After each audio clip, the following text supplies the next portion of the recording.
નમસ્કાર વિદ્યાર્થી મિત્રો, અમારી યુટ્યુબ ચેનલ જ્ઞાન સાગરમાં આપનું સ્વાગત છે. આજે આપણે જોઈ રહ્યા છીએ ધોરણ 6 વિષય હિન્દી, જેના સેમેસ્ટર 1ના પાઠ બીજો એટલે કે એક જગત એક લોક એના સ્વાધ્યાય અને પ્રશ્ન જવાબનું સોલ્યુશન જોઈ રહ્યા છીએ. એથી પહેલા આપ જો અમારી ચેનલ પર નવા હોય તો ચેનલને સબસ્ક્રાઇબ કરો, વિડીયોને લાઇક કરો, મિત્રો સાથે શેર કરો અને બેલ નોટિફિકેશન ઓન કરો કે જેથી આપને અમારા તમામ નવા વિડીયોઝની અપડેટ આપને મળતી રહે. તો ચાલો જોઈએ. ધોરણ 6 વિષય હિન્દી, પાઠ છે બીજો, એક જગત એક લોક, જેનો અભ્યાસ છે એના પ્રશ્ન અને જવાબનું સોલ્યુશન પહેલા આપણે જોઈએ. જેનો પહેલો પ્રશ્ન છે કે નિમ્નલિખિત પ્રશ્નો के उत्तर दीजिए, અને એમાં પહેલો પ્રશ્ન છે કે એક જગત એક લોક ऐसा कवि ने क्यों कहा है. તો એનો જવાબ આપણે જોઈએ તો यह संसार एक मानव लोक है, एक ही चंद्रमा सारे संसार में अपनी चांदनी फैलाता है, एक ही सूर्य सारे संसार को प्रकाशित करता है, दुनिया के सभी लोग एक ही धरती पर और एक ही आसमान के नीचे रहते हैं. इस प्रकार प्रकृति के तत्व हम सबके लिए एक है, इसलिए कवि ने एक जगत एक लोक कहा है. बीजो प्रश्न जो है कि एक रक्त का अर्थ समझाइए. मनुष्य चाहे किसी भी देश, जाति और धर्म का हो, उसे रक्त का रंग लाल ही होता है. रक्त के रंग की समानता से साबित होता है कि पूरी मनुष्य जाति एक है. भले ही हमारे रूप रंग भिन्न हो, पर भीतर से हम सब एक हैं. प्रश्न 3 જોઈએ. हमारा धर्म क्या होना चाहिए? सबकी प्रगति हो, सबको न्याय मिले और मानवता की रक्षा हो, यही हमारा धर्म होना चाहिए. प्रश्न 4, हमारा जीवन एक सुख दुख की कहानी है, ऐसा कवि ने क्यों कहा है? सभी मनुष्य के जीवन में कभी सुख के दिन आते हैं तो कभी लोगों को दुख के दिन भी देखने पड़ते हैं. किसी का सारा जीवन न सुखी होता है न दुखी. जीवन में बारी बारी से सुख और दुख आते रहते हैं, इसलिए कवि ने कहा है कि हमारा जीवन एक सुख दुख की कहानी है. प्रश्न 2, ऊंचे स्वर में लिखिए. ऊंचे स्वर में लिखिए. सूर्य सुख दुख, रक्त अस्थि, प्राण गाये, गुंज हर्ष, ऐक्य कर्म प्रगति लहराइए, विश्व शांति. प्रश्न 3 જોઈએ. उदाहरण के अनुसार निर्देशित वर्ण से शुरू होने वाले अधिक से अधिक शब्द बनाइए. उदाहरण क से कौवा, कमल, कागज, कौशल. तो उत्तर में ग से જોઈએ तो ग गणेश, गमला, गज, गीत. घ से घर, घटी, घंटा, घटना. च से चरखा, चमचा, चरण, चटाई. म से महल, मकान, मक्खन और मोर. प्रश्न 4, शब्द सारणी.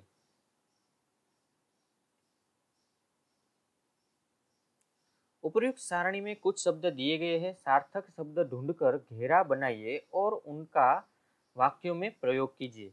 એટલે કે પહેલા તો એમાં શબ્દો આપેલા છે, એ શબ્દો આપણે ગોતવાના છે, જેમાં અહીંયા આપણે ગોતેલા છે તમે જોઈ શકો છો એ રીતના. જેમ કે અહીંયા આપણે આપેલું છે પારસી, મહાભારત, બાઇબલ, હિન્દુ, गुरु ग्रंथ साहिब, सिख, मंदिर, रामायण, साई, मस्जिद, अवेस्ता અને મુસ્લિમ. આટલા શબ્દો આપણે ગોતવાના હતા જે અહીંયા ગોતેલા છે. આગળ એમાં છે હવે ઉદાહરણ મુજબ, એટલે કે બાઇબલ, તો બાઇબલ ધર્મ ગ્રંથ है. તો એવી રીતના મહાભારત, તો મહાભારત महाकाव्य है. पारसी, पारसी अग्नि की पूजा करते हैं. हिंदू, हिंदू मंदिर में जाते हैं. मस्जिद, मुसलमान मस्जिद में नमाज पढ़ते हैं. मंदिर, यह राम का मंदिर है. छठू, अवेस्ता. अवेस्ता पारसियों का धर्म ग्रंथ है. सातमू, रामायण. रामायण हिंदुओं का धर्म ग्रंथ है. 8मुं मुस्लिम ईद मुस्लिम त्योहार है। 9मुं साईं साईं एक संत थे। 10मुं गुरु ग्रंथ साहिब सिखों का धर्म ग्रंथ है। और 11मुं सिख गुरुद्वार में जाते हैं। प्रश्न 5, इस गीत को कक्षा में टेप रेकॉर्डर द्वारा सुनाइए।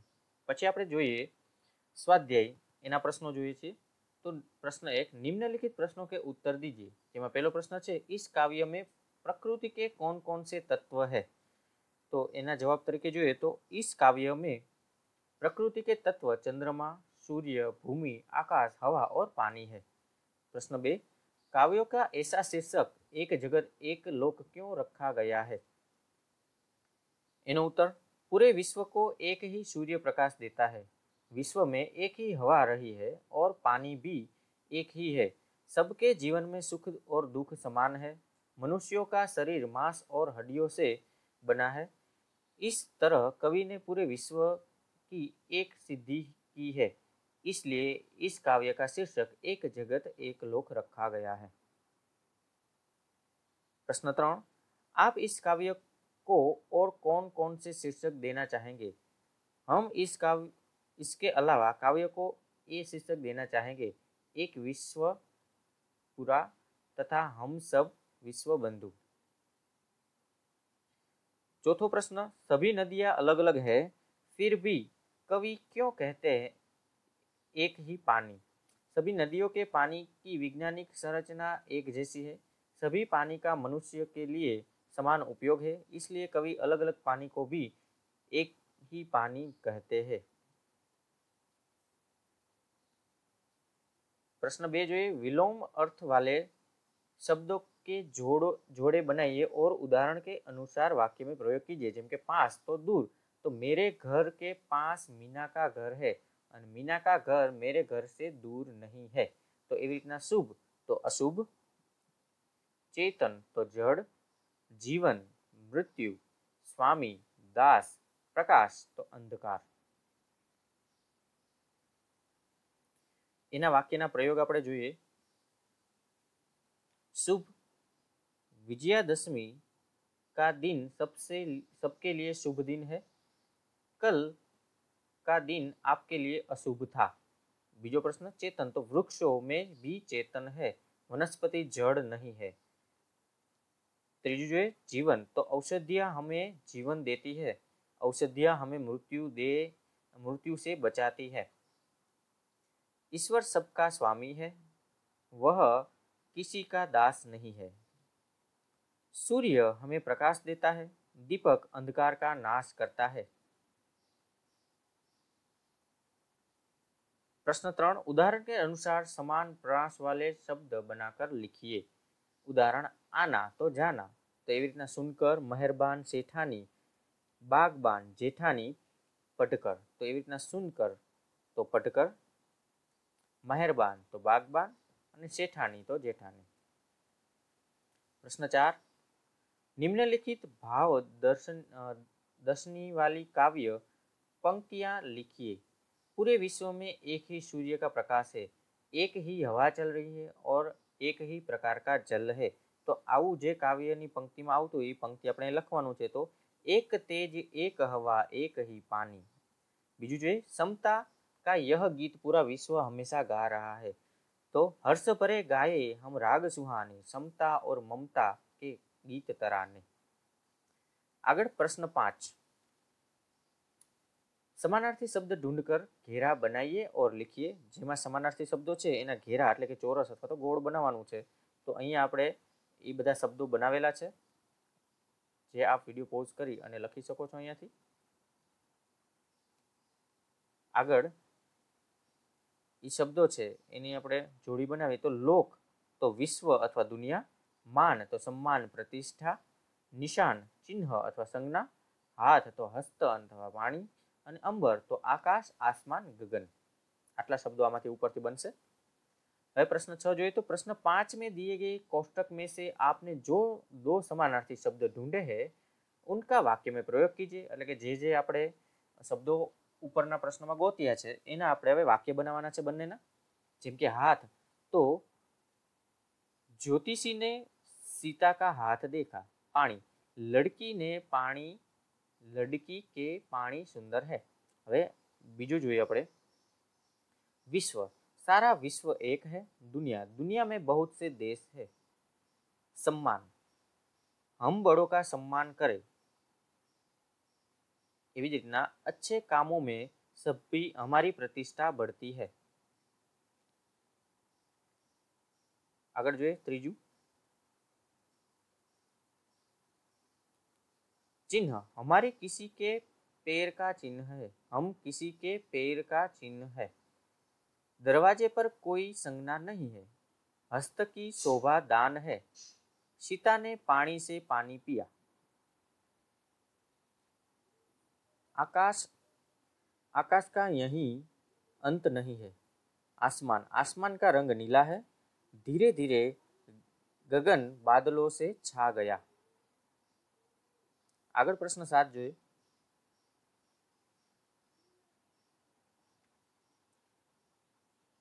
नीचे दिए हुए चौरस में से उदाहरण के अनुसार संज्ञा, प्रश्न 7 में જોઈએ चौरस,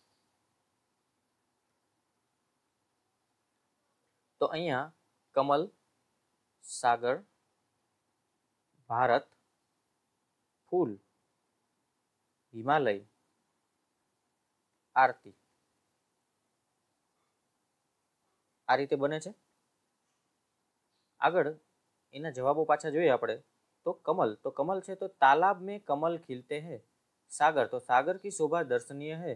भारत, तो भारत विशाल देश है। અને हिमालय, तो हिमालय सबसे ऊंचा पर्वत है। અને છેલ્લું જોઈએ तो आरती, मंदिर में आरती के समय बहुत भीड़ होती है।